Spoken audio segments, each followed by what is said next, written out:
Episode 91 to 100। ये mission अनुरोध हैं जिन्हें गिल्ड द्वारा स्वीकार कर लिया गया है। अब तक बी और सी रैंक के शिकारियों के दो समूहों ने किंगडम और अभिजात वर्ग से मिशन स्वीकार कर लिया है। फिर भी ये खेदजनक है, लेकिन उन्होंने कहा और आह भरते हुए अपना सिर हिलाया, जिसका अर्थ था कि वे सभी मर चुके हैं। एक शोध मिशन पर शिकारियों के कई समूह मारे गए। यह कोई हत्या या कुछ और मिशन नहीं था, यह एक शोध मिशन था। ये सुनकर सार्थक भी भौंचक्का रह गया। ये बहुत खतरनाक है। हत्यारे शायद हमारी सोच से कहीं ज्यादा सक्षम हैं, उसने सोचा, और गिल्ड मास्टर ने ये देखकर कि उनमें से कोई भी पीछे नहीं हट रहा है, मिशन के बारे में बात करना शुरू कर दिया। यह मिशन मूल रूप से शहर के बाहरी इलाके में रहने वाले कुछ रईसों द्वारा नियोजित किया गया था, उस हवेली में जो अब लक्ष्य है। उन्होंने सुरक्षा के लिए सी और बी रैंक के शिकारियों से अनुरोध किया क्योंकि उन्हें लगा कि कुछ हत्यारे उनकी तलाश में हैं, लेकिन अंत में उसी रात शिकारी और हवेली के सभी सदस्य मारे गए। ये पहला समूह था, गिल्ड मास्टर ने कहा। नियोक्ताओं की मृत्यु के कारण गिल्ड ने उसी इनाम के साथ मिशन निर्धारित किया जो उन्होंने पहले निर्धारित किया था, लेकिन इस बार अनुसंधान के लिए। ठीक उसी समय हमें किंगडम से एक संदेश मिला जिसमें शिकारियों का एक अच्छा समूह पाने के लिए इनाम को काफ़ी हद तक बढ़ाने के लिए कहा गया था, लेकिन इससे शिकारियों की सतर्कता भी बढ़ गई क्योंकि उन्हें एहसास हुआ कि किंगडम इसे खतरनाक मान रहा था। फिर भी दूसरे समूह ने मौका लिया, उन्होंने कहा और अपना सिर हिलाते हुए मिशन विफलता का कागज दिखाया। उन्होंने कहा, वे सभी मिशन की रात ही मारे गए। सार्थक ने सिर हिलाया। हालांकि उनके मन में एक सवाल था, वे क्यों इस बात पर जोर देते रहते हैं कि वे बी रैंक के शिकारी बने? क्या यह आत्महत्या नहीं होगी? उन्होंने पूछा, और गिल्ड मास्टर शर्म से मुस्कुराया। आमतौर पर अनुसंधान मिशन सी रैंक के लोगों द्वारा किए जाते हैं जब तक कि वे बहुत उच्च स्तरीय मिशन न हों, लेकिन ये पहली बार है जब गिल्ड के पूरे इतिहास में अनुसंधान के बारे में बी रैंक मिशन जारी किया गया है। इसके अलावा यह इतने बड़े शहर के पास और अकादमी के क्षेत्रों के भीतर एक मिशन है। ये खतरनाक कैसे हो सकता है? उन्होंने कहा और फिर कागज का एक और टुकड़ा निकाला। वास्तव में वे केवल दो समूह ही नहीं थे जो गए थे, एक तीसरा समूह भी गया था जो एक उच्च श्रेणी का समूह था। वे शक्तिशाली थे और उनका अपना गौरव था, लेकिन जब वे गए तो उन्हें कोई नहीं मिला। वह हवेली सुनसान थी और वहां कोई खतरा नहीं था, इसलिए हम उसे उच्च श्रेणी का नहीं मान सकते थे। लेकिन उन्होंने मिशन पूरा नहीं किया क्योंकि सच्चाई यह है कि उनके पास जांच करने में सक्षम लोगों की कमी थी। उन्होंने केवल इलाके की टोह लेने का काम किया ताकि हम इसे उचित रैंक दे सकें, और इस तरह यह अब रैंक बी पर है। उसके चेहरे पर शर्मीली मुस्कान से पता चलता है कि उनके हाथ अभी थोड़े बंधे हुए थे। हमारे पास पर्याप्त संख्या में हत्यारे शिकारी या जांचकर्ता शिकारी नहीं हैं और हमें कई स्थानों की जांच करनी है। हमारी सर्वश्रेष्ठ जांच टीम को वाणिज्यिक शहर में हुई कुछ हत्याओं की जांच करने का काम सौंपा गया है, जिसे किंगडम ने हमारे शहर में हुई हत्या से अधिक महत्व दिया है। होटलों और पूरे शहर में अभी भी हत्याएं हो रही हैं। मैं ईमानदारी से नहीं जानता कि क्या हो रहा है, लेकिन मुझे संदेह है कि इसके पीछे कोई संगठन है, उन्होंने कहा और अंततः बोलना बंद कर दिया। उसने सार्थक, एलिस, इसला और अपने बगल में बैठी महिला की ओर देखा। पुरस्कार बहुत बढ़िया है, लेकिन जोखिम भी बहुत बड़ा है। मैं इससे अधिक कुछ नहीं कहूंगा क्योंकि मेरा उद्देश्य आपको डराना नहीं है, लेकिन यदि आप मना करते हैं तो हम मिशन को मुख्यालय को भेज देंगे ताकि कुछ अलग मूल्यांकन किया जा सके। जाहिर है वे एक ऐसे मिशन के बारे में अपने आखिरी पड़ाव पर हैं जो सरल लगता है। गिल्ड के हाथ में बहुत ताकत है, लेकिन वे अभी भी इसका इस्तेमाल उस तरह से नहीं कर सकते जिस तरह से वे करना चाहते हैं। आखिरकार प्रत्येक शिकारी स्वतंत्र है और भले ही वे इसका इस्तेमाल कर सकें, वे उन्हें मजबूर नहीं कर सकते। सार्थक ने सोचा और मुस्कुराया। यह मेरी स्थिति बढ़ाने का एक अच्छा मौका है, सब कुछ ठीक हो रहा है, उसने सोचा। इस बार तो वह बिना किसी हिचकिचाहट के इसे स्वीकार कर लेगा। वैसे भी वे इस स्थिति की जांच करने के लिए यहाँ आए थे, इसलिए वह मुस्कुराए और बोले, मैं सहमत हूँ, मैं इस मिशन से सहमत हूँ, सही समय आने पर मैं काम शुरू कर सकता हूँ।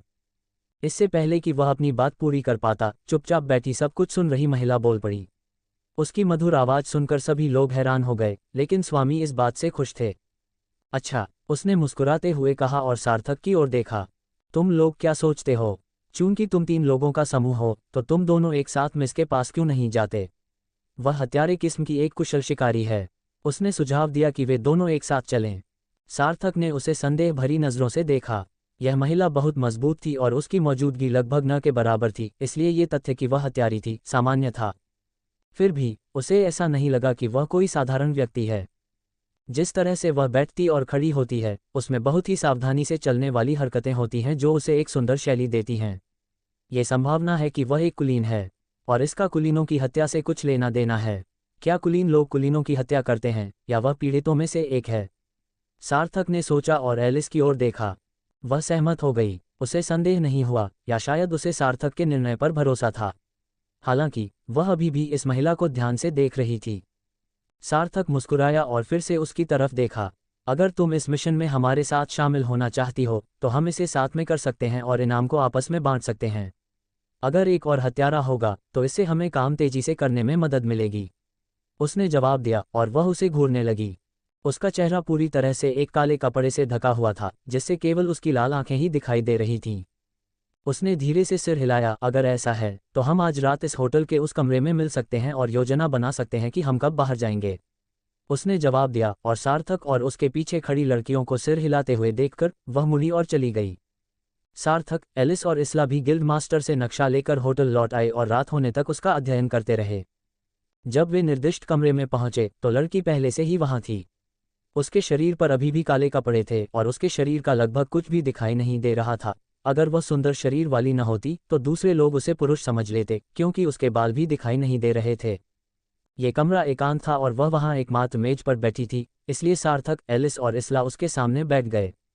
मैं स्पष्ट कहूंगी, आज गिल्ड से बाहर निकलकर मिशन पूरा करना सबसे अच्छा होगा, उसने कहा, जिससे एलिस और इसला आश्चर्यचकित हो गए। हालांकि सार्थक ने बस उसे देखा। अपने कारण बताओ, उसने उत्तर दिया। उसे आश्चर्य हुआ कि उसने मना नहीं किया, इसलिए उसने एक क्षण के लिए उसकी ओर देखा और फिर सिर हिला दिया। गिल्ड के मिशन को पूरा करने के लिए जाने के बाद शिकारियों के 2 समूहों को मार दिया गया था और गिल्ड को उनके जाने का सही समय पता था। इससे मुझे लगता है कि यह एक नकली गिल्ड हो सकता है, या गिल्ड में कोई गद्दार है जो हत्यारों को सूचित कर रहा है कि जब कोई नया समूह काम पर रखा जाए तो वे कार्रवाई करें, उसने कहा और सार्थक की प्रतिक्रिया देखने के लिए उसकी ओर देखा। उसने जो देखा था उसके अनुसार, हालांकि वह समूह में सबसे मजबूत नहीं था, फिर भी वह नेता था, इसलिए उसे यह जानने के लिए केवल उसकी प्रतिक्रिया देखने की जरूरत थी कि वह उन्हें आश्वस्त कर पा रही है या नहीं। सार्थक ने मुस्कुराते हुए सिर हिलाया। इसलिए उन्हें बताए बिना चले जाने से हमें जांच करने के लिए कुछ समय मिल सकता है, और जब वे उम्मीद नहीं करते हैं तब वापस आ सकते हैं। अगर गिल्ड दोषी है तो हम एक बड़ी समस्या से बच सकते हैं, है ना? उसने कहा और उसने उसकी ओर देखा। उसने भी यह उम्मीद नहीं की थी कि वह ऐसा सोचेगा, इसलिए उसने भी सिर हिला दिया। ये सही है, उसने जवाब दिया, और अंततः एलिस और इसला को समझ में आ गया कि उसने ये प्रस्ताव क्यों रखा था। फिर भी ये खतरनाक भी हो सकता है यदि यह व्यक्ति दूसरे पक्ष के लिए काम कर रहा है और यह पता चलता है कि वे उनकी हत्या करना चाहते हैं, जबकि गिल्ड को ये जानकारी नहीं है। हालांकि यदि ऐसा है तो इसमें कई छेद हैं। शुरुआत इस बात से होगी कि कोई भी व्यक्ति इस तरह से गिल्ड के बारे में अपनी शंकाएं प्रकट नहीं करेगा। उसने सोचा और उसकी ओर देखकर मुस्कुराया। आप गिल्ड जैसे बड़े और शक्तिशाली संगठन के बारे में अपनी शंकाओं को प्रकट करने के लिए बहादुर हैं, इसलिए यह मुझे विश्वास दिलाता है कि आपकी स्थिति कम नहीं है। मुझे नहीं लगता कि आप शिकारियों के विशाल बहुमत की तरह एक आम आदमी हैं, सार्थक ने कहा, जिससे उसके सामने खड़ी महिला ने अपना मुंह बंद कर लिया। वह बस उसे देखती रही, लेकिन उसने उसकी बात का जवाब नहीं दिया। उसने न तो इनकार किया, न ही सहमति जताई। हालांकि इसका मतलब यह हो सकता है कि यह एक अलिखित समझौता था, लेकिन तथ्य यह है कि वह बिना कोई प्रतिक्रिया दिए अपनी बात पर अड़ी रही, जिससे यह भी पता चलता है कि उसकी मानसिकता दृढ़ थी। इसीलिए वह मुस्कुराया। ठीक है, हम आज रात जाने का आपका विचार मानेंगे, उसने जवाब दिया। फिर वह भौचक्की रह गई, क्योंकि उसने सोचा कि सार्थक ने सहमति क्यों दी, जबकि वह उसे नहीं बता रही थी कि वह कौन है। फिर भी यह अच्छा था कि उसने आज रात जाने का फैसला किया, इसलिए उसने सिर हिलाया। यदि हम गिल्ड की नज़रों से बचकर निकलना चाहते हैं तो मैंने पहले से ही एक रास्ता बना रखा है, और मुझे लगता है कि यही रास्ता अपनाना सबसे अच्छा होगा, उसने कहा और एक नक्शा निकाला और सार्थक को दिखाया। उसने एलिस की तरफ देखा और पुष्टि की कि वह सहमत है। उसने उसे सिर हिलाया तो सार्थक ने नक्शे पर कुछ चीजें पलटी जो उसके सामने से गुजर रही लड़की के पास से गुजर रही थीं, और फिर उसने भी सिर हिलाया। ठीक है, तो फिर चलो। नक्शे के अनुसार हमारा गंतव्य यही स्थान है, इसलिए अगर हम इतनी दूर जाकर जल्दी से वहां पहुंचना चाहते हैं तो हमें जल्दी ही निकल जाना चाहिए, उसने जवाब दिया, और उसके सामने बैठी महिला ने भी उसकी ओर सिर हिलाया। ठीक है, मैं अपना सामान लेने जाऊंगी, उसने जवाब दिया और कमरे से बाहर चली गई। सार्थक ने फिर एलिस से पूछा, तुम्हारा क्या विचार है? क्या तुम्हें लगता है कि वह उस संगठन के साथ मिली हुई है?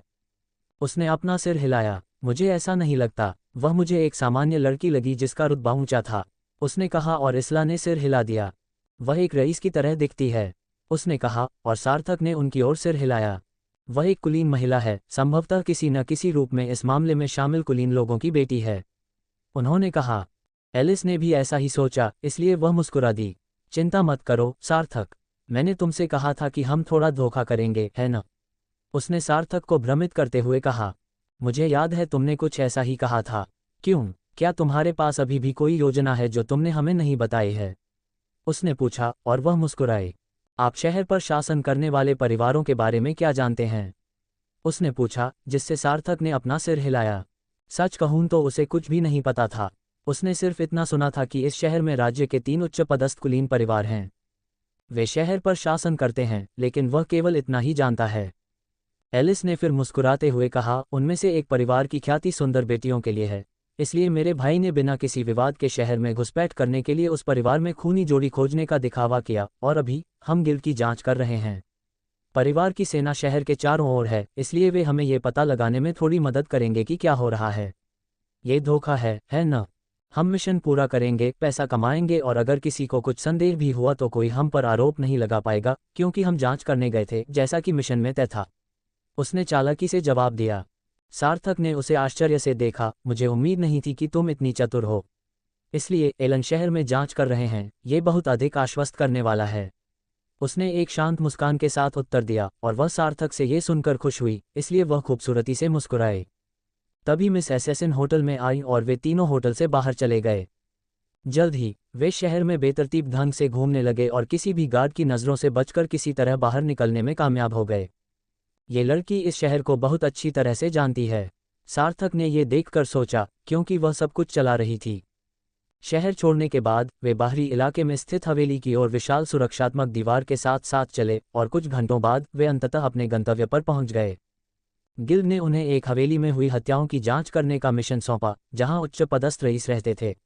वह हवेली शहर में नहीं बल्कि शहर से कुछ 100 मीटर की दूरी पर बाहरी इलाके में थी। ये हवेली एक पहाड़ी पर बनाई गई थी ताकि पूरा शहर इसके निवासियों को दिखाई दे सके। यह एक सुंदर हवेली थी जिसे अच्छे तरीके से सजाया गया था। फिर भी आज ये थोड़ा उदास और अंधेरा लग रहा था, जिससे ऐसा लग रहा था जैसे इसे छोड़ दिया गया हो, हालांकि यह लंबे समय से दैनिक उपयोग में नहीं था। गिल्ड के अनुसार यहाँ रहने वाले कुलीन लोग सीधे राज्य की सेवा करते थे, इसलिए वे उच्च स्तरीय कुलीन थे। तो फिर उनकी रक्षा के लिए उनके पास इतने कम गार्ड क्यों थे? सार्थक ने हवेली में प्रवेश करने से पहले चारों ओर देखते हुए कहा। चाहे वह इस बारे में कुछ भी सोचे, लेकिन ये बात समझ में नहीं आई। वे राज्य के कुलीन थे, लेकिन उन्हें अपनी सुरक्षा के लिए ऐसे कमज़ोर शिकारी रखने पड़े। क्या वे मूर्ख थे, या वे कुछ और ढूंढ रहे थे? शायद वे हत्यारे हमले के लिए तैयार नहीं थे। गिल्ड के अनुसार इसका किसी संगठन से कुछ लेना देना हो सकता है, जो जानते हैं कि चीज़ों को कैसे करना है। एलिस ने जवाब दिया, हालांकि यह अभी भी आश्वस्त करने वाला नहीं था। उसी समय मिस हत्यारा बोल पड़ी। मेरे शोध के अनुसार वे राज्य के प्रत्यक्ष अधीनस्थ नहीं हैं। गिल्ड गलत है, या शायद वे नहीं चाहते कि लोग जानें। इसलिए मुझे संदेह है कि गिल्ड उस संगठन के साथ काम करता है। उसने कहा। ओह, क्या तुम्हें पता है कि वे किसके लिए काम कर रहे थे? सार्थक ने पूछा, और उसने अपना सिर हिलाया। मैं यहाँ जांच करने के लिए आया हूँ क्योंकि मैं ये पता लगाना चाहता हूँ, उसने स्पष्ट रूप से उत्तर दिया, और फिर सार्थक ने सिर हिलाया। अच्छा, तो चलो अंदर चलकर देखते हैं। बाहर खड़े होकर हवेली को देखने से हमें कुछ पता नहीं चलेगा, उसने कहा, और उसके बाद वे अंदर चले गए। लड़ाई के निशान, सार्थक ने सोचा, जब उसने हवेली के सामने वाले लॉन पर कुछ अजीब चीज़ देखी और उधर चला गया। क्या कुछ है, सार्थक? एलिस ने संदेह से पूछा। वह कुछ भी नोटिस नहीं कर सकी, लेकिन यह सामान्य था, वह कोई हत्यारा नहीं थी। लेकिन सार्थक ने सिर हिलाया। इस जगह पर लड़ाई के निशान हैं, उसने ऐसा कहा, जिससे एलिस, इसला और मिस असैसिन को थोड़ा आश्चर्य हुआ, जो कुछ भी नहीं देख पा रही थीं। क्या तुम्हें यकीन है? एलिस ने पूछा, और उसने सिर हिला दिया। उसने न तो कोई जवाब दिया और न ही कोई कारण बताया, क्योंकि उसे लगा कि यह ज़रूरी नहीं है। इसके बजाय वह पूरे बगीचे में देखने लगा। वहाँ कई जगहें थीं जहाँ उसे पैरों के निशान दिखाई दे रहे थे, और बगीचे की घास के बीच कुछ छोटी छोटी दीवारें थीं, जिन्हें केवल धारदार हथियारों से ही बनाया जा सकता था। फिर भी कुछ और भी था, जिसके लिए उसने उनके साथ आए हत्यारे की ओर देखा। इस जगह पर कितनी लाशें मिलीं? जिस दिन रईसों की मौत हुई थी, गिल्ड ने हमें ये जानकारी नहीं दी, उसने कहा। लेकिन उसने अपना सिर हिला दिया। गिल्ड ने ये जानकारी नहीं दी, लेकिन किसी तरह मुझे यह मेरे संपर्कों से मिली। ये 15 आउट और 12 इन था, उसने जवाब दिया, जिससे सार्थक भौंचक्का रह गया। क्या वे जानकारी छिपाने की कोशिश कर रहे हैं? उन्होंने चारों ओर देखते हुए कहा। तुम्हारा क्या मतलब है? उसने संदेह से पूछा और सार्थक ने भौहें सिकोड़ लीं। बाहर कम से कम 25 लोग मर गए, उसने कहा, और वह भौचक्की रह गई। क्या तुम ये बता सकती हो? उसने पूछा और वह उसकी ओर देखकर मुस्कुराया। मैं एक हत्यारा हूँ, मुझे इस तरह की चीज़ों की जांच करने की आदत है। हालांकि आप इसे नहीं देख पाएंगे क्योंकि आप हत्यारे नहीं हैं, लेकिन मस्तिष्क के अलग अलग हिस्सों में खून के धब्बे हैं, कुछ एक दूसरे से बहुत दूर हैं और गिरने के बाद उनके हिलने का कोई निशान नहीं है। हालांकि उन्होंने उन्हें छिपाने की कोशिश की, फिर भी वहाँ छोटे छोटे कण बचे हुए हैं जो नंगी आंखों से दिखाई नहीं देते। उसने जवाब दिया और वह भौहें सिकोड़ गई। तुम्हारा क्या मतलब है कि मैं हत्यारा नहीं हूँ? भले ही मेरे पास जांच करने की रणनीति न हो, मैं अभी भी हत्यारा हूँ। लेकिन शायद तुम सही हो, इसलिए मैं गिल्ड पर शक कर रही हूँ, उसने कहा और घर में चलने लगी। एलिस और इसला ने संदेह से उसके पास जाकर कहा, वह वास्तव में हत्यारा नहीं है। वह अपनी उपस्थिति को आसानी से छिपा सकती है, एलिस ने कहा और सार्थक ने सिर हिला दिया। हालांकि वह ऐसा कर सकती है, लेकिन ये सिर्फ एक बुनियादी गंध और ध्वनि तकनीक है। मैं देख सकता हूं कि वह एक हत्यारा नहीं है, अगर वह एक सामान्य पिशाच नहीं है। बात बस इतनी है कि वह काफी सक्षम है, उसने जवाब दिया। दोनों लड़कियां भौचक्की हो गईं, क्या उसके इरादे बुरे हो सकते हैं? इसला ने संदेह से पूछा और सार्थक ने एक पल के लिए सोचा। मैं ये जानना चाहता हूँ। मुझे नहीं लगता कि वह ऐसा करती है, क्योंकि वह गर्व से चलते हुए हमें अपनी पीठ दिखाती है, फिर भी मुझे यकीन नहीं है, उसने अपना सिर हिलाते हुए कहा। हालांकि उसने उन दोनों को देखा था। यहाँ जांच करने के बाद मैं उसके साथ घर के अंदर जाऊंगा। तुम लड़कियां थोड़ी देर के लिए बाहर रहो, हर चीज़ पर नज़र रखो। मैं देखना चाहता हूं कि जब हम अकेले होंगे तो वह मुझ पर हमला करती है या नहीं, लेकिन जब मैं चला जाऊं तो अपना होश संभाल कर रखना। तुम उसके साथ अंदर जाना चाहते हो? ये खतरनाक है, सार्थक। ये सही है, सार्थक, हम तुम्हें अकेला कैसे छोड़ सकते हैं? क्या होगा अगर वह महिला तुमसे ज़्यादा शक्तिशाली हो? वह मिस एलिस की तरह हो सकती है, जो अपनी पहचान और शक्ति छिपा रही है। जैसे ही उन्होंने ये कहा, दोनों लड़कियों ने उसे पकड़ लिया, लेकिन सार्थक फिर भी मुस्कुराया। मैं ठीक हूँ, अगर वह मुझे मारना चाहती है तो उसे एलिस से ज़्यादा शक्तिशाली होना चाहिए ताकि मैं बिना हिले डुले ऐसा कर सकूं, लेकिन ऐसी स्थिति में वह हम तीनों को एक साथ मार सकती है, इसलिए हमें अलग करने का कोई मतलब नहीं है जब तक कि वह अजीब जहर का इस्तेमाल न करे। लेकिन मैं बस यही जानना चाहता हूँ, इसलिए मैं चाहता हूँ कि तुम बाहर रहो, उसने जवाब दिया। दोनों लड़कियां उसके निर्णय से थोड़ी डरी हुई थीं और उसे रोकना चाहती थीं, लेकिन सार्थक ने जगह जगह जांच जारी रखी। वह बहुत देर तक बाहर क्या हो रहा है इसकी जांच करता रहा, फिर वह रुका। इसमें कोई संदेह नहीं है, यहाँ 25 लोग मारे गए।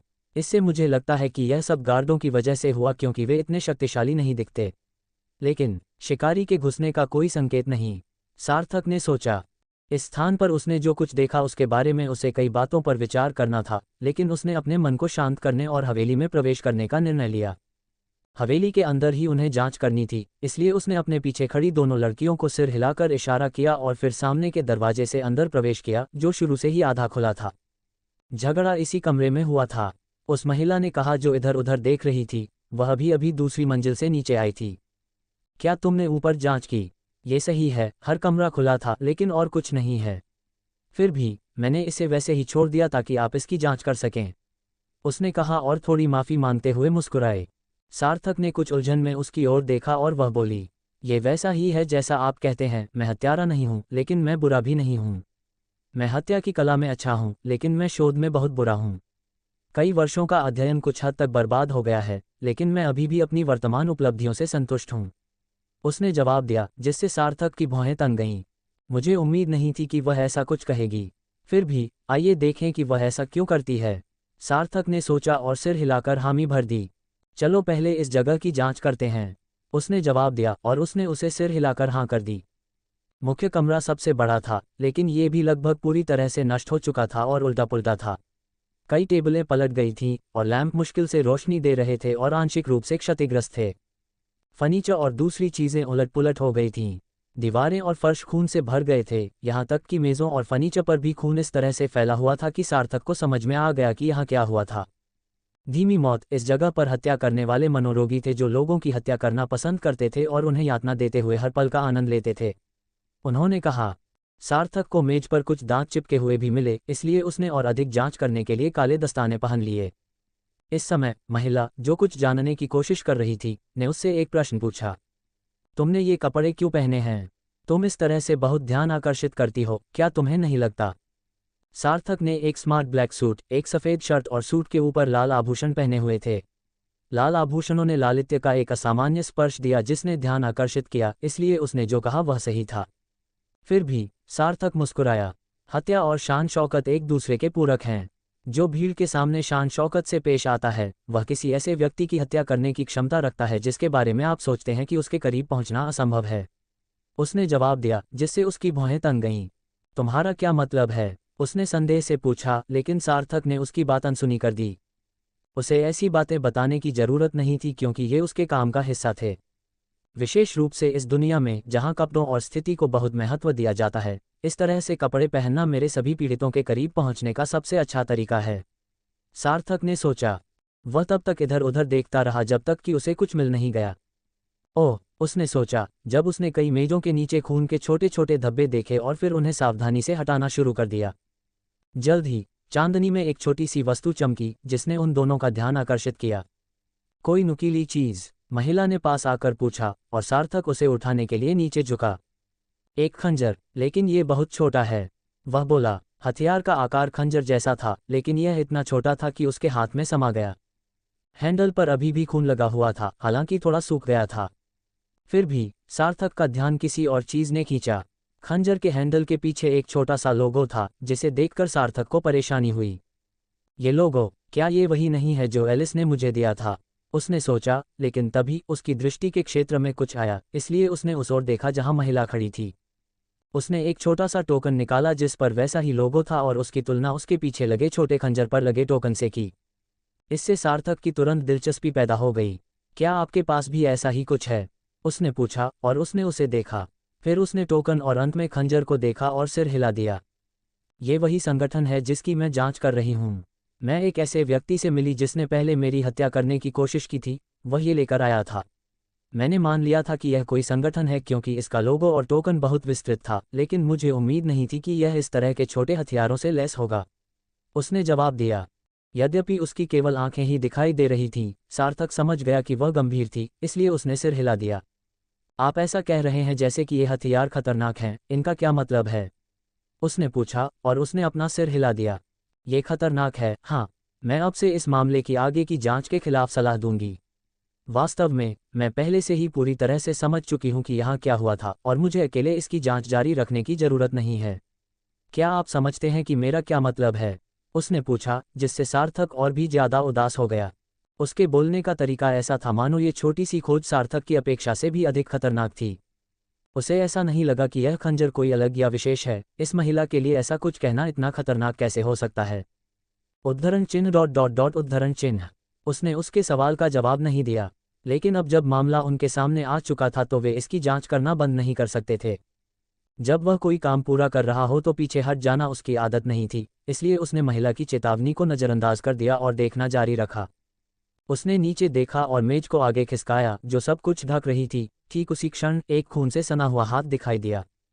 मैंने कमरे में जो देखा उसके आधार पर मैंने पाया कि अंदर वाले बाहर वालों से ज़्यादा ताकतवर थे, लेकिन बाहर वाले अंदर वालों से ज़्यादा लड़ते थे। इसका क्या मतलब है? सार्थक ने मुस्कुराते हुए कहा। महिला ने देखा कि सार्थक अपने मिशन से पीछे नहीं हटेगा, इसलिए उसने आह भरी। उन्होंने कमज़ोर लोगों को कमज़ोर लोगों से लड़ने के लिए छोड़ दिया और मजबूत लोग हवेली के अंदर चले गए। क्या यह एक आम रणनीति नहीं है? तुम्हें ये कैसे नहीं पता? उसने कहा और सार्थक मुस्कुराया। नहीं, जमीन पर पैरों के निशानों के अनुसार ये झगड़े एक साथ नहीं हुए थे। निशान मेल नहीं खाते, उसने जवाब दिया और वह भौचक्की रह गई। क्या मतलब है तुम्हारा? उसने पूछा। वास्तव में यहाँ कोई लड़ाई नहीं हुई। बाहर हल्की लड़ाई हुई जिसके परिणामस्वरूप कुछ ही वार में 25 गार्ड मारे गए, लेकिन अंदर जाने के बाद यहाँ मौजूद पिशाच, हालांकि वे अधिक शक्तिशाली थे, लड़े नहीं। उन सभी को एक के बाद एक यातना देकर मार दिया गया। अंत में उनमें से एक किसी तरह से छूटने में सफल रहा, जिससे सभी हमलावर भागने पर मजबूर हो गए। हालांकि उनमें से एक इस छोटे खंजर से आखिरी हमला करने में सफल रहा और एक हाथ काट ले गया। इस तरह वह खंजर और यह हाथ यहाँ आ गए। सार्थक ने कहा, हालांकि अभी उसकी बात पूरी नहीं हुई थी। लेकिन शिकारियों का क्या हुआ? महिला ने संदेह से पूछा और वह मुस्कुराया। 25 लोग बाहर मरे, कोई भी बी रैंक शिकारी नहीं था। 12 लोग अंदर मरे, सभी पुराने पिशाच थे। शिकारी यहाँ नहीं मरे। उन्होंने कहा। आप कैसे इतना आश्वस्त हो सकते हैं कि वे बुरे थे? उसने संदेह से पूछा। उनके दांत कम से कम इतना तो कह ही सकते हैं, बहुत अच्छे नहीं थे। वे बूढ़े आदमी थे जिन्होंने अपने जीवन में इतनी शराब पी ली थी कि उनके दांतों का रंग और गंध अलग हो गया था। स्वाभाविक रूप से मुझे पता होना चाहिए कि वे युवा बी रैंक शिकारी नहीं थे, उसने जवाब दिया। तब उसे लगा कि यह बात सही थी, लेकिन उसे अभी भी संदेह था कि वह क्या कह रहा था। सार्थक ने उसकी ओर देखा और मुस्कुराया। ऐसा लगता है कि आप अभी भी मुझे ये बताने को तैयार नहीं हैं कि खंजर का क्या मतलब है। मैं तुम्हें एक और बात बताता हूँ। शिकारी हवेली तक पहुंच ही नहीं पाए। ये संभव है कि वे मरे ही नहीं। इस हवेली में कोई शिकारी नहीं था, केवल बूढ़े लोग थे जो शराब पीने के शौकीन थे और रात के समय वे नशे में धुत हो जाते थे, लेकिन उन्हें यह एहसास नहीं था कि उस शराब में जहर है, इसलिए वे लड़ नहीं पाए और जब वे मरे तब किराए के शिकारी नहीं आए थे। दूसरा समूह भी यहाँ नहीं मरा, इसलिए आप अपने निष्कर्ष निकाल सकते हैं कि इस बार कौन जिम्मेदार है, उसने कहा और उसे थोड़ा भ्रमित देखकर फिर से मुस्कुराया। मैं तुम्हें एक संकेत देता हूँ, इसका तुम्हारे पहले के संदेहों से बहुत कुछ लेना देना है, उसने कहा, जिससे उसे अंततः समझ में आ गया कि क्या हो रहा था। उसने उसे घूरते हुए पूछा, क्या तुम्हें यकीन है? और सार्थक ने कंधे उचका दिए। मैं तुम्हें और भी कीमती जानकारी एक अच्छी जगह पर दे सकता हूँ, लेकिन इसके लिए तुम्हें मुझे बताना होगा कि इस खंजर का क्या मतलब है, उसने कहा। सार्थक ने फिर उस महिला की ओर देखा और पाया कि वह अभी भी हिचकिचा रही थी। अगर आप बात करेंगे तो मैं आपको बता दूंगा और शायद मैं आपको सबूत भी दिखा दूं, लेकिन अगर आपको अभी भी लगता है कि मैं उस जानकारी को जानने के योग्य नहीं हूं, तो मैं बिल्कुल भी बात नहीं करूंगा। चाहे जो भी हो, सार्थक उस जानकारी को जाने बिना यहां से नहीं जा सकता था। यही कारण है कि उसके पास अभी भी कहने के लिए बहुत कुछ था, क्योंकि हो सकता है कि यह महिला उसे बताने के लिए सहमत न हुई हो। लेकिन उसे यह उम्मीद नहीं थी कि इस महिला के दिल में जो साजिश है वह इतनी महत्वपूर्ण होगी कि वह ऐसा करने में संकोच नहीं करेगी। इसे एकीकृत अभिशाप कहा जाता है। वह छोटा सा हथियार जो आपने पकड़ा हुआ है सामान्य नहीं है और इसे एक नाम मिलता है, उसने कहा, लेकिन उसे बीच में ही रोक दिया गया। एलायंस शापित हथियार, यही नाम है, सार्थक, एलिस ने पीछे से कहा जब वह पिछले दरवाजे से आए। सार्थक ने आश्चर्य से उसकी ओर देखा। क्या तुम्हें भी इसका मतलब पता है, उसने पूछा, और उसने सिर हिलाया, हालांकि वह अपने सामने खड़ी महिला को घूर रही थी। यह ऐसी बात नहीं है जो किसी को पता होनी चाहिए, मिस किलर, उसने कहा, और महिला उसे घूरने लगी। हमारे साथ भी ऐसा ही है, रोज वन, उसने जवाब दिया। उस समय वे दोनों एक दूसरे की आंखों में देखने लगे, लेकिन अंततः वे हल्के से मुस्कुराए। मैं आपके रहस्यों के बारे में नहीं बताऊंगी, लेकिन क्या मैं आपसे हमारे साथ सहयोग करने के लिए कह सकती हूँ? चूंकि आपकी स्थिति इतनी ऊंची है, इसलिए आपको उस खंजर से अतिरिक्त जानकारी अवश्य मिलनी चाहिए, एलिस ने कहा, और महिला ने कंधे उचका दिए। केवल तभी जब मैथ्यू द्वारा दी गई जानकारी मूल्यवान हो, उसने उत्तर दिया, और एलिस मुस्कुराए। सार्थक शापित गठबंधन हथियार एक हथियार है जिसका उपयोग कुछ संगठन एकीकृत अभिशाप फैलाने के लिए करते हैं, जो उन्हें अपने सभी सदस्यों को नियंत्रित करने की अनुमति देता है, उन्हें रक्त से बांधता है।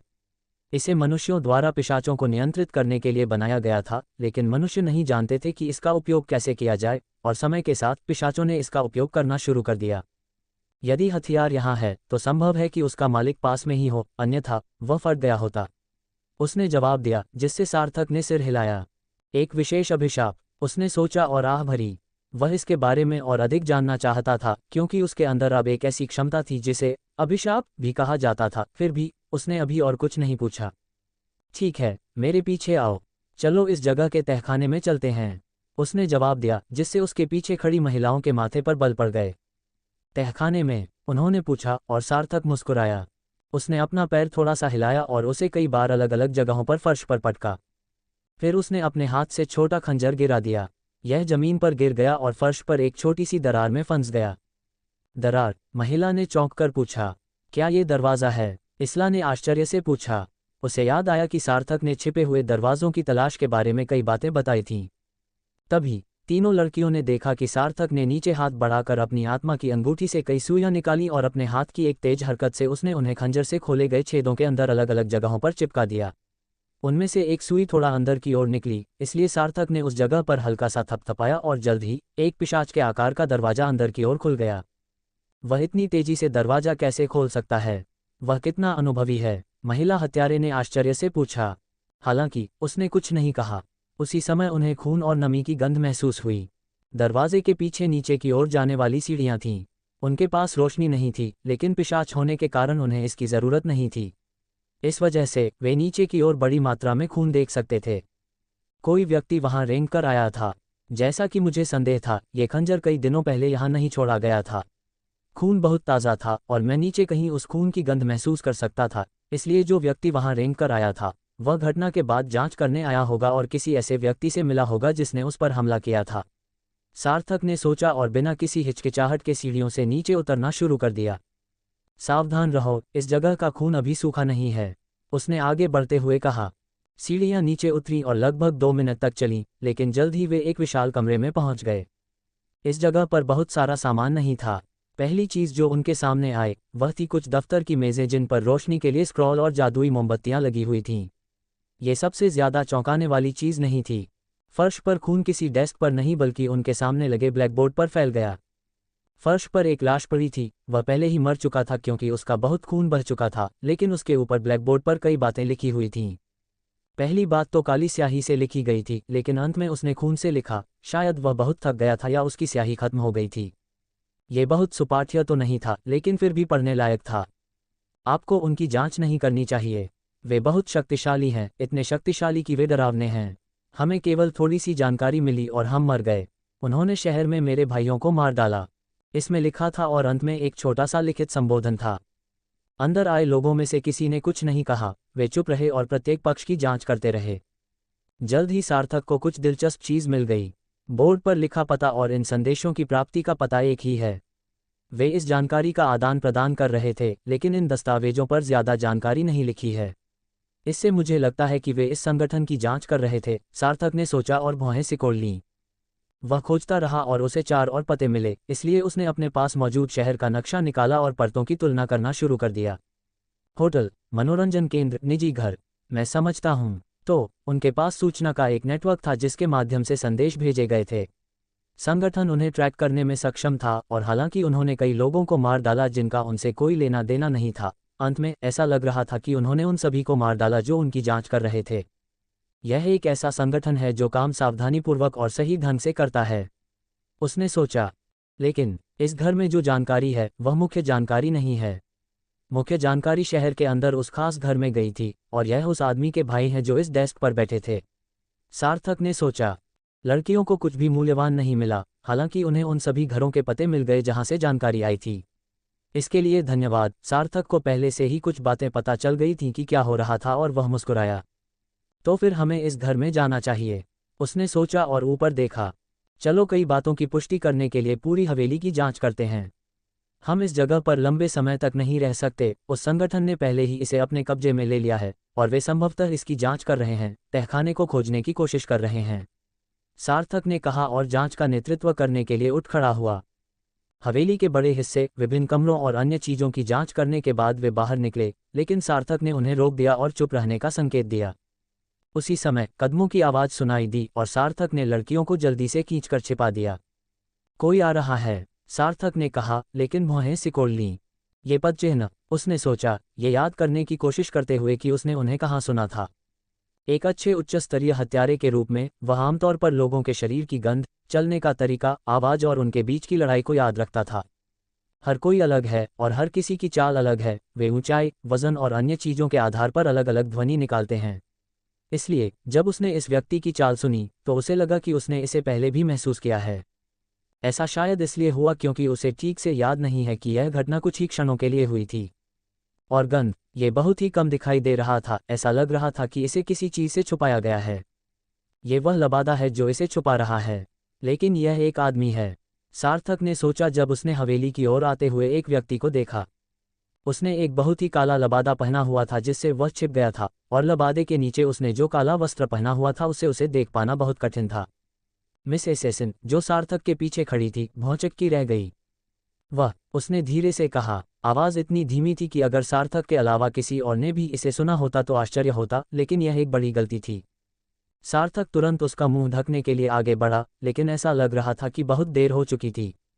कौन है? हवेली की ओर बढ़ते हुए आदमी ने चिल्लाया। फिर उसने मुड़कर उसके पीछे, ठीक उसी स्थान पर जहां उसने आवाज सुनी थी, एक शक्तिशाली हमला किया।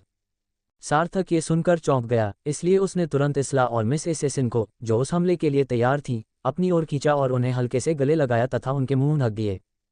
तारांकन बूम। हमला ठीक उसी स्थान पर जोरदार हुआ जहां वे दोनों थे और उनके पास से होते हुए दीवार से जा टकराया। कोई नहीं, आदमी ने संदेह से सोचा और चारों ओर देखता रहा। यद्यपि घर को छोड़े हुए ज़्यादा समय नहीं हुआ था, परंतु झाड़ियों की छटाई काफ़ी समय से नहीं की गई थी, इसलिए उसने सोचा कि यह कोई छोटा जानवर होगा जो वहाँ से गुजर रहा होगा।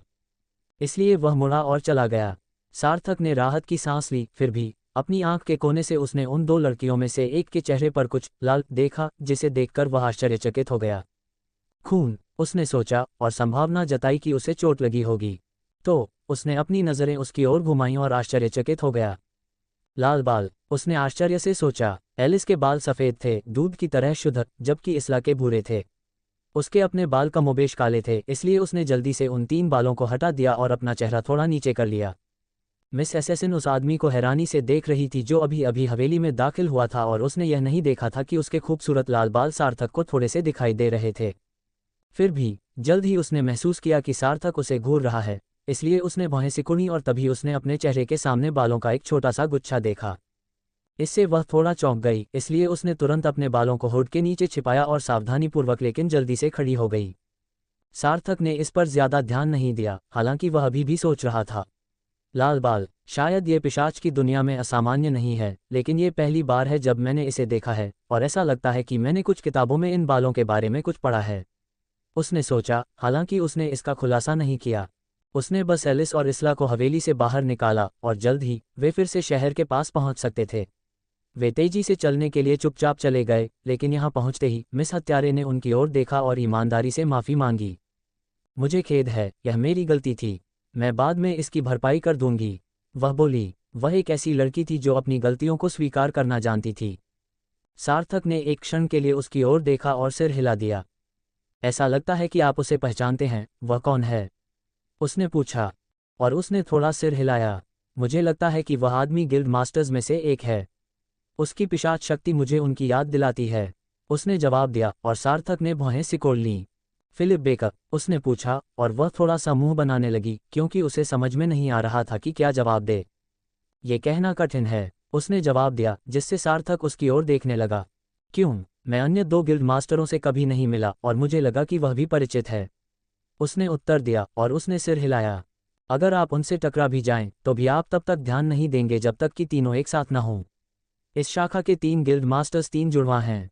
उनके दिखने में लगभग कोई अंतर नहीं है। यही वजह है कि हालांकि मुझे पता है कि यह उनमें से एक है, मुझे नहीं पता कि यह कौन है। फिर भी मेरे पास पता लगाने का एक तरीका है, इसलिए मैं अलविदा कहना चाहती हूँ। जब आप लोग उस हवेली में जाएंगे, मैं दूसरी दिशा में जाकर पता लगाऊंगी कि वह कौन है, उसने जवाब दिया। उसने एक ही बार में उसे सारी जानकारी दे दी थी, जिससे सार्थक के सिर में दर्द होने लगा। ट्रिपलेट्स, कितनी परेशानी वाली बात है। मैंने अपने जीवन में कभी भी वैम्पायर ट्रिपलेट्स नहीं देखे। सार्थक ने सोचा, उसे लगा कि यह बहुत परेशान करने वाली बात है।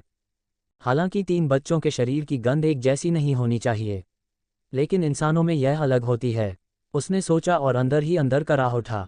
मुझे जिन चीज़ों की जांच करनी है वे देर हो रही हैं, कितना परेशान करने वाला है, उसने सोचा, और महिला की ओर सिर हिलाया। ठीक है, हम उस हवेली में जाकर जांच करेंगे। अगर तुम्हें कुछ मिले तो हमें बताना, उसने जवाब दिया, और उसने सिर हिला दिया।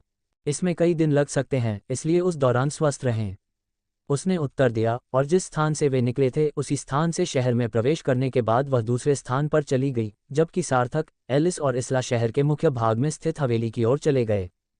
शहर का मुख्य क्षेत्र कई श्रेणियों में विभाजित है: वाणिज्यिक भाग, पर्यटक भाग, आवासीय भाग और अंत में केंद्रीय भाग। रिहायशी इलाके में कई छोटी छोटी हवेलियां हैं जहां उच्च स्तरीय रईस रहते हैं। यह इलाका आमतौर पर शांत और बहुत अच्छी तरह से संरक्षित है। कुछ लोग कहते हैं कि अगर आप कभी शांति से रहना चाहते हैं तो इस शहर के आवासीय क्षेत्र में रहना सबसे अच्छे विकल्पों में से एक होना चाहिए, क्योंकि इस क्षेत्र में कभी भी हत्या का मामला सामने नहीं आया है। यही कारण है कि यह ऐसा क्षेत्र है जहां किसी भी प्रकार की घटना घटने की आशंका सबसे कम होती है। जब सार्थक, इसला और एलिस इच्छित स्थान पर पहुंचे तो उन्हें उन अफवाहों का मतलब समझ में आ गया। ये शांति का एक सुंदर स्थान था। निस्संदेह रहने के लिए यह एक अच्छा वातावरण है, सार्थक ने सोचा, लेकिन जैसे ही वे जांच के लिए बने भवन में उतरे, एक हल्की सड़ी हुई गंध उनकी नाक तक पहुंची। दोनों लड़कियों ने अपनी नाक पकड़ ली क्योंकि उन्हें ये गंध आ रही थी। उनकी मौत को कुछ दिन हो गए हैं, इसलिए आज गंध मुश्किल से फैल रही है। ऐसा लगता है कि उन्होंने अभी तक इस हवेली की जांच नहीं की है, सार्थक ने कहा और अंदर चला गया। अब तक वह इन गंधों का आदी हो चुका था, हालांकि इस बार उसे सड़न और खून के साथ एक अजीब गंध भी महसूस हुई। इसलिए वह आगे बढ़ा और छोटे से पारिवारिक भवन के बगीचे पर एक सरसरी नज़र डालने के बाद वह दरवाज़ा खोलने चला गया। जैसे ही वह हैंडल पर हाथ रखने वाला था, उसकी भौहें तन गईं। उद्धरण। ये कई दिन पहले हुआ था। दरवाजे पर अजीब तरल पदार्थ हैं। क्या उन्हें उंगलियों के निशान छिपाने के लिए रखा गया था? सार्थक ने सोचा और फिर दरवाज़ा खोल दिया। उसके दस्ताने किसी भी तरह के तरल पदार्थ या बाहरी चीज़ को उसके हाथ को छूने से रोकते थे, इसलिए वह चिंतित नहीं था। फिर भी जब उसने दरवाज़ा खोला तो वहां से आने वाली तीखी गंध और उनके सामने का दृश्य देखकर एलिस और इसला और भी ज्यादा उदास हो गए और उन्होंने अपनी आंखें फेर लीं। सार्थक ने भी भौहें सिकुड़ीं, लेकिन वह उतना प्रभावित नहीं हुआ। उसने अपने पीछे खड़ी लड़कियों की ओर देखा और ये देखकर कि वे अंदर नहीं जा सकती, उसने उनसे बात की। यहाँ रुको और गंध को फैलने से रोकने की कोशिश करो, मैं जांच करूंगा, उसने कहा और सीधे अंदर चला गया, अपने पीछे दरवाज़ा बंद कर लिया ताकि गंध ज़्यादा न फैले और उसे जांच करने का समय मिल जाए। सार्थक वहां गया जहां शव पड़े थे और जब उसने पूरी गंदगी देखी तो उसकी भौहें तन गईं। उन्होंने शवों की जांच करने से पहले मुख्य भाग के प्रत्येक भाग को अगल बगल देखा जहां वे सभी मरे थे। आदमी पहले मर गया, घटनास्थल से मैं कह सकता हूं कि हत्या सुबह सुबह हुई, उसने सोचा। 2 लड़कियां, बड़ी 10 साल की, छोटी लगभग 7 साल की, उसने सोचा और फिर बड़ी औरत की ओर देखा। यद्यपि उनकी मृत्यु को कई दिन हो चुके थे, फिर भी वृद्ध महिला के चेहरे पर भय, दर्द, पीड़ा और घृणा के भाव अभी भी स्पष्ट दिखाई दे रहे थे। धिक्कार है इन कमीनों पर, वह मन ही मन गुर्राया। स्वाभाविक रूप से वह देख सकता था कि महिला के साथ क्रूरतापूर्वक बलात्कार किया गया था, लेकिन केवल उसके साथ ही नहीं, 2 छोटी लड़कियों के साथ भी। मेरे हाथ में कभी मत पड़ना कमीने, क्योंकि अगर तुम पड़ गए तो मैं तुम्हें अकल्पनीय यातना दूंगा, उसने गुस्से से सोचा। वह ये नहीं कह सकता था कि वह बदला लेने या किसी की हत्या करने के खिलाफ है, क्योंकि वह भी एक हत्यारा है। अपने जीवन के दौरान उसे कई लोगों की हत्या करनी पड़ी है, हालांकि जब वह धरती पर था तो यह उसका काम नहीं था। लेकिन हालांकि उसके मन में हत्या करना अनुमति है, लेकिन बलात्कार एक ऐसा अपराध है जिसे सार्थक ने हमेशा घृणा से देखा है, खासकर तब जब यह निर्दोष लड़कियों के साथ हो। जो व्यक्ति किसी मासूम का बलात्कार करने में सक्षम है, वह आज़ाद घूमने का हकदार नहीं है। न ही उसे जेल जाना चाहिए, उसे 1000 साल तक हर दिन यातना दी जानी चाहिए, उसने सोचा और यहाँ पड़े शवों को हल्के से ढक दिया। वह उन्हें दफना नहीं सकता था क्योंकि बदबू पहले ही दीवारों में फैल चुकी थी। आखिरकार शहर के गार्ड जांच करने आएंगे और अगर उन्हें कोई शव नहीं मिला लेकिन सड़ांध की बदबू मिली तो वे एक बड़ी जांच शुरू कर सकते थे, जिससे वह आसानी से छुटकारा नहीं पा सकता था। इसीलिए उसे उन्हें यहीं छोड़ना पड़ा। हालांकि उसने एक छोटी सी चेन ले ली थी जो महिला और 2 लड़कियों ने पहनी हुई थी। ऐसा लग रहा था कि यह एक अंतर है, लेकिन वह देख सकता था कि उन्हें किसी और ने छुआ था। इसलिए उसे अपराधी को खोजने के लिए उनकी अच्छी तरह से जांच करने की जरूरत थी। फिर भी वह जाने की योजना बनाते समय भौहें सिकोड़ रहा था। जहर, उसने सोचा और दोनों वयस्कों के शवों को देखा, विशेषकर महिला का शरीर। वह नीचे झुका और शरीर पर लगे घावों को थोड़ा सा जांचा और भौहें सिकुड़कर उसने महसूस किया कि यह जहर उसके लिए कुछ कुछ जाना पहचाना था। मुझे इस पर गौर करना चाहिए, उसने सोचा। उसने जहर वाली जगह से मांस का एक टुकड़ा काटा और उसे अपने बर्फ के अभिशाप से जमा दिया। फिर उसने उसे अपनी अंगूठी में डाल दिया और उठ खड़ा हुआ। ऐसा करने के बाद वह वयस्क के क्वार्टर की ओर चला गया। वहां जांच करते हुए उन्हें एक छोटा सा लोहे का बक्सा मिला जिसे खोलना आसान था, जिसमें एक निर्माण का छोटा सा खाका था। एक पारिवारिक घर, उसने सोचा, और उसे थोड़ा और अच्छी तरह से देखने के बाद वह मुस्कुराया और चलने लगा। तहखाने को छिपाने का ये कितना चतुराई भरा तरीका है, सीढ़ियों से नीचे उतरते हुए उसने सोचा। वह ब्लूप्रिंट इस मकान के निर्माण की योजना थी और इसमें एक ऐसे हिस्से में सीढ़ियां दिखाई गई थी जहां कुछ भी नहीं था। जो कोई भी इसे देखेगा उसे लगेगा कि यह एक असफल डिज़ाइन है, लेकिन यह अलग दिख रहा होगा। यह इतनी अच्छी तरह से संरक्षित था कि यह निश्चित रूप से एक दोषपूर्ण योजना नहीं हो सकती थी, इसलिए सीढ़ी वास्तव में वहां थी, बस उस दिशा के विपरीत जो वहां लिखा था। और वो ये था। इसीलिए सार्थक जल्द ही घर के तहखाने में पहुंच गया, जो मुख्य घर से काफ़ी नीचे था।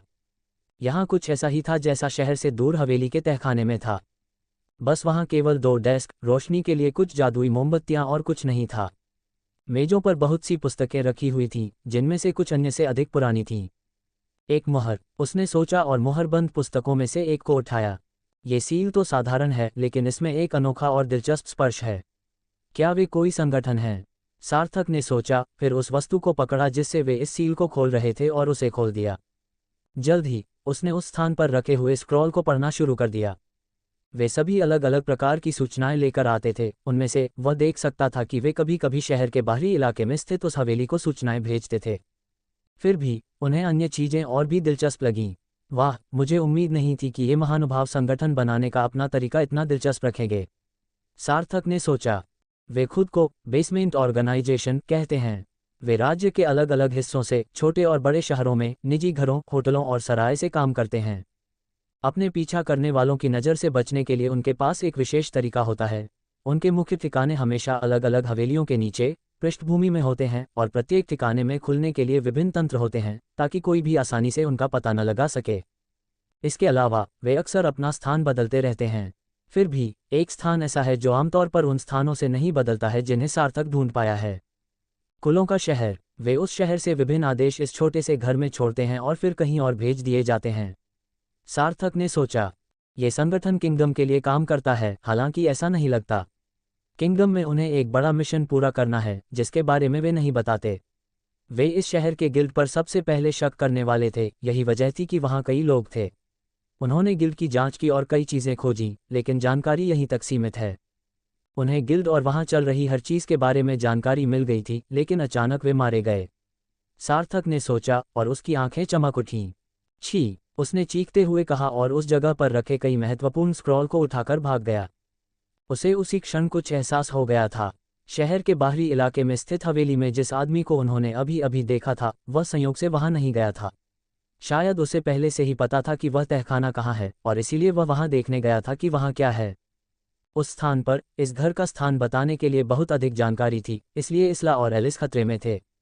यही कारण था कि वह घर से बाहर निकलने के लिए तेजी से ऊपर की ओर भागा। जैसे ही वह ऊपर पहुंचा, एक छोटा सा पक्षी खिड़की से उड़कर आया और किनारे पर एक छोटी सी शेल्फ पर आकर बैठ गया। एक संदेशवाहक पक्षी, सार्थक ने सोचा और पक्षी के पैरों में जो कुछ था उसे पकड़ लिया। कुलों का शहर, उसने सोचा। इसके अलावा छोटे कागज पर एक लाल खतरे का संकेत छपा हुआ था, इसलिए वह घबरा गया। उसने तुरंत अपने हाथ से इशारा किया कि दूसरे कागज पर कुछ शब्द लिखें और उसे उसी पक्षी के साथ भेज दिया। उसी समय उसने अपने हाथों से दस्ताने उतारे और रसोई से कुछ माचिस लेकर उनमें आग लगा दी और घर से बाहर भाग गया। जब उसे एहसास हुआ कि एलिस और इसला ठीक हैं तो उसने राहत की सांस ली और वह उनके पास गया। लेकिन वह अभी वहां पहुंचा भी नहीं था कि उसने दरवाजे से एक आवाज़ सुनी, हंटर मैथ्यू, रोज वन और मिस मूर। आवाज़ ने पूछा। सार्थक को यह देखने के लिए मुड़ना पड़ा कि वह कौन था। फिलिप बेकर, सार्थक ने सोचा, लेकिन उसकी ओर सिर हिला दिया। मिस्टर फिलिप, मुझे उम्मीद नहीं थी कि आप यहाँ आएंगे, उसने जवाब दिया और एलिस और इसला उसके पास आ गईं। फिलिप बेकर अकेले नहीं थे, उनके पीछे कई लोग थे और वे गार्ड लग रहे थे। फिलिप बेकर मुस्कुराया और पास आया। बेटा, तुम यहाँ क्या कर रहे हो? हमें एक रिपोर्ट मिली थी कि इस जगह से एक अजीब सी गंध आ रही थी, इसलिए हम ये देखने आए थे कि यह सब क्या है। मुझे उम्मीद नहीं थी कि तुम लोग यहाँ आओगे, उसने कहा और सार्थक ने सिर हिलाया। सच बताऊं तो जब हम गिल्ड से निकले थे तो मिस असैसिन ने तुरंत ही हमें हवेली की जल्द से जल्द जांच करने के लिए बुलाया था। मुझे लगता है कि उसके घर में कोई आपात स्थिति हो गई थी, इसलिए वह जल्द से जल्द मिशन खत्म करना चाहती थी। इसीलिए हम दोपहर में वहां गए थे और एक कमरे में हमें ये कागज़ मिला जिससे हमें ये पता मिला। सार्थक ने अपने शरीर के पीछे से कागज़ का एक टुकड़ा निकालते हुए कहा। कागज़ पर काली स्याही से लिखा था और इस हवेली का पता लिखा था, लेकिन ये लगभग अस्पष्ट लिखावट में लिखा था। जब फिलिप बेकर ने इसे पढ़ा तो उनका पहला विचार था, क्या इसे किसी शराबी ने लिखा है? चूंकि इससे यही भावना उत्पन्न हुई थी, फिर भी उन्होंने सिर हिला दिया।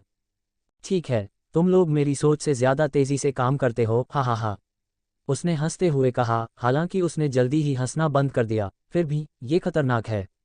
जब ये किसी मास्टर द्वारा जारी किया गया मिशन हो तो आपको गिल्ड को सूचित किए बिना इतनी आसानी से बाहर नहीं जाना चाहिए। इस बार मैं कुछ नहीं कहूँगा, लेकिन अगली बार परिणाम भुगतने पड़ सकते हैं, उसने सार्थक के कंधे पर हाथ रखते हुए कहा।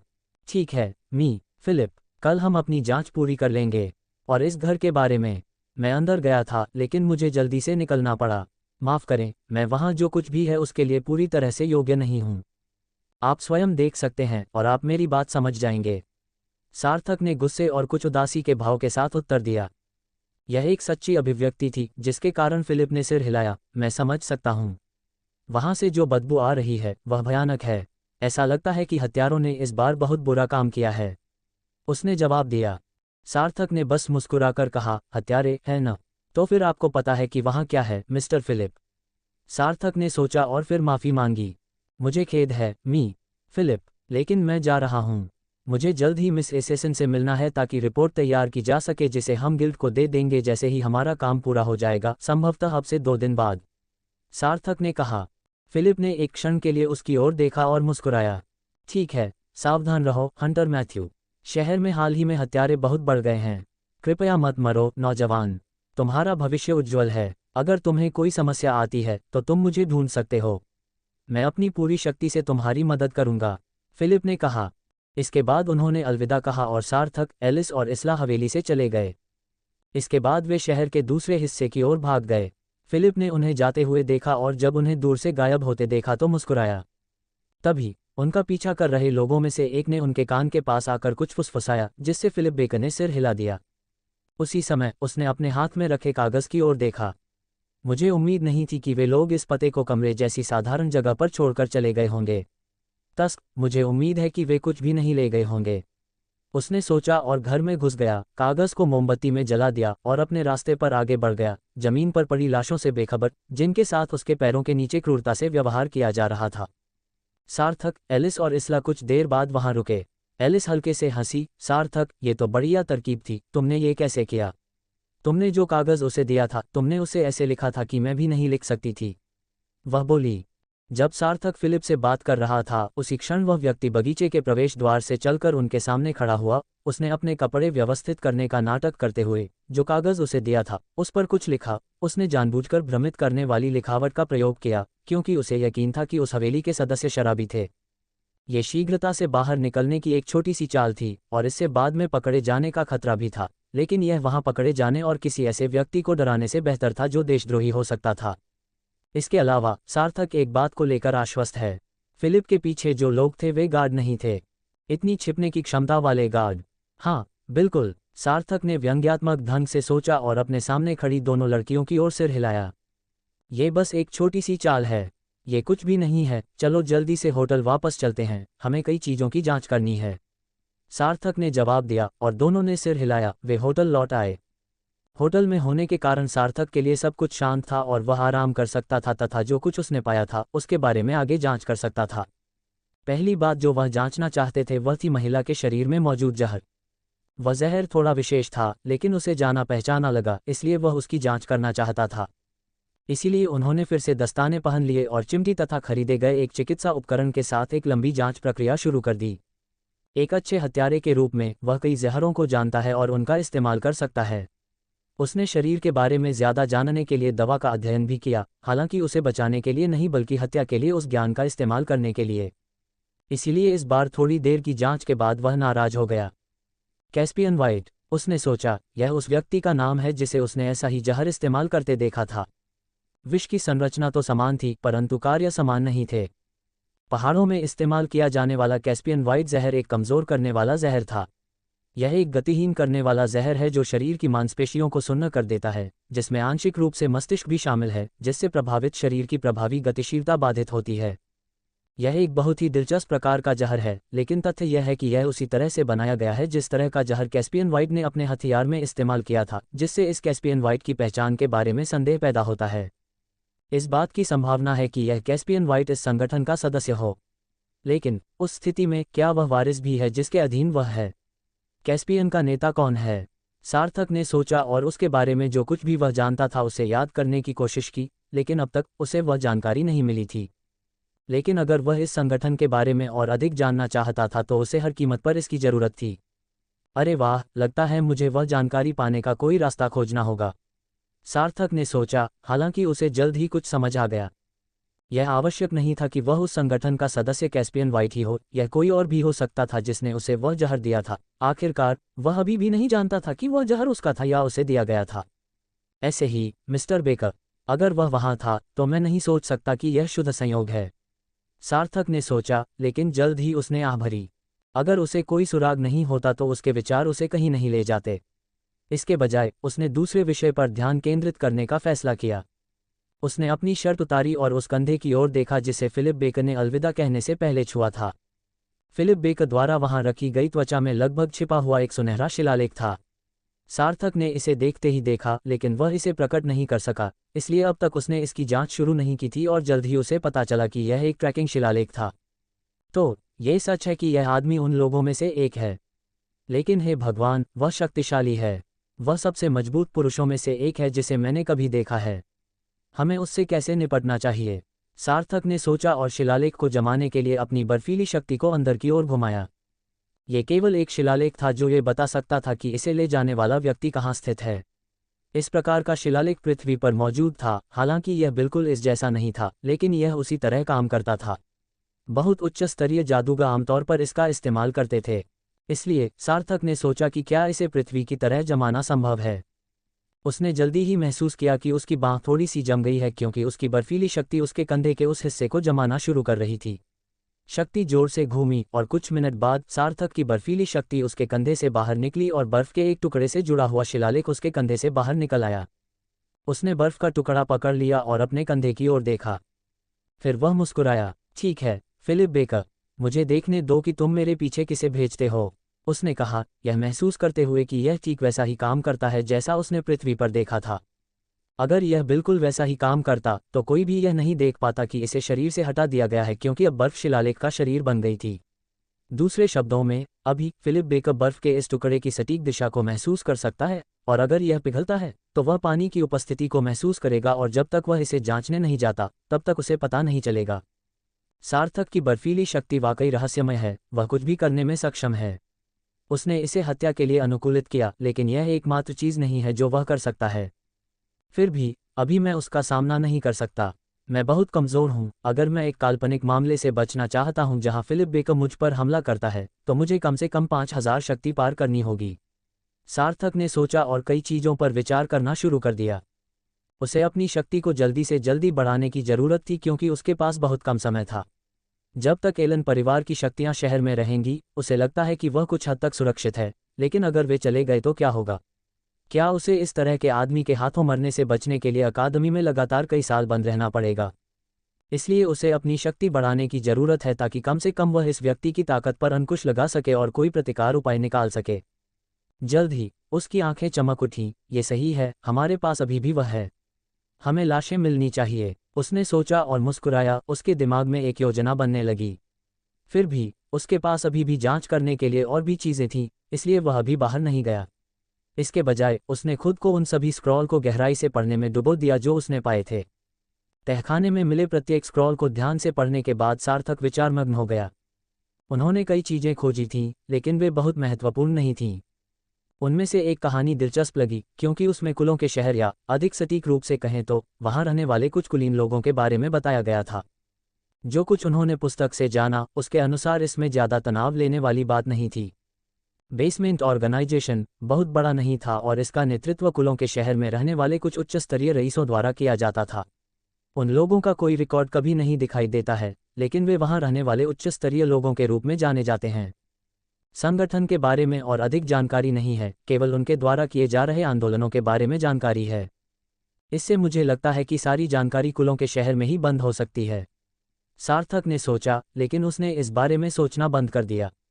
यद्यपि गिल्ड मिशन से उसे बड़ा इनाम मिलता और वह इसका उपयोग राज्य में अच्छा पद पाने के लिए कर सकता था, लेकिन यह उसके लिए पर्याप्त नहीं था कि वह अपनी जान जोखिम में डालकर किसी ऐसी चीज़ की जांच करे जिससे उसका कोई संबंध नहीं था। यही कारण था कि यद्यपि वह कुलों के उस शहर में जाने के लिए उत्सुक था, लेकिन उसका उद्देश्य उस पुस्तक में वर्णित निषिद्ध पुस्तकालय की जांच करना था। इसलिए उन्होंने अपना ध्यान कहीं और लगा दिया। इस दौरान उसने लड़कियों द्वारा पहनी गई सजावटी चेन और उस जगह पर मृत महिला की भी जांच की थी।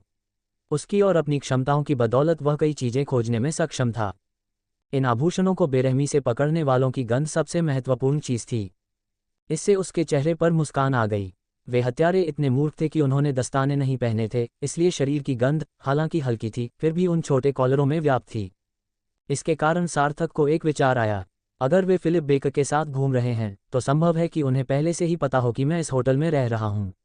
अगर उसने मुझ पर ट्रैकिंग पंजीकरण लगाया है तो संभावना है कि यह आदमी उन हत्यारों को मेरा स्थान बताने की कोशिश कर रहा है। ये देखते हुए कि उन्होंने भी हमला किया है और एलन के साथ दुश्मनी की है, शायद वे वही लोग हैं जिन्हें मैंने उस पल अकादमी के अंदर देखा था। उसने सोचा और मुस्कुराया। तो फिर मैं एक पल के लिए बाहर जाऊंगा। अगर मैं मौका नहीं लूंगा तो मुझे नहीं पता चलेगा कि ये लोग कितने ताकतवर हैं, और जब तक मेरे पास ये दो चीज़ें हैं मैं बता पाऊंगा कि मेरे पीछे आने वाला व्यक्ति ताकतवर है या नहीं। सार्थक ने सोचा, अगर आप किसी व्यक्ति को उसके शरीर की गंध से पहचान सकते हैं तो अगर वह शक्तिशाली है या कमज़ोर तो आप जब भी उसे अपने आसपास देखें तो पता लगा सकते हैं। अगर वह बहुत ताकतवर है तो भीड़भाड़ वाली सड़कें चुनने से उसे भागने में मदद मिलेगी, लेकिन अगर वह कमज़ोर है उनसे लड़ने की कोशिश करने में कोई बुराई नहीं है, ताकि पता चल सके कि वे कितने शक्तिशाली हैं। इसीलिए वह छद्मवेश के लिए उपयुक्त सुरुचिपूर्ण कपड़े पहनकर अपने कमरे से बाहर निकल गया।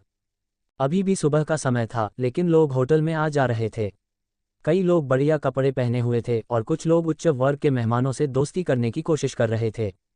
परिणामस्वरूप सार्थक जाने से पहले उनमें से कुछ से बात करने में सक्षम हो गया। सार्थक शहर की मुख्य सड़क पर आराम से चलता हुआ पर्यटक स्थलों आदि को देखता रहा, जब तक कि उसने भौहें नहीं सिकोड़ लीं। उद्धरण ... ये 3 हैं, सार्थक ने सड़क पार करते हुए सोचा। होटल से बाहर निकलते ही उसे लगा कि कई लोग उस पर नज़र रख रहे हैं, लेकिन उन्होंने तुरंत उसका पीछा करना शुरू नहीं किया। बहुत देर बाद सार्थक को फिर से उनकी नज़र महसूस हुई।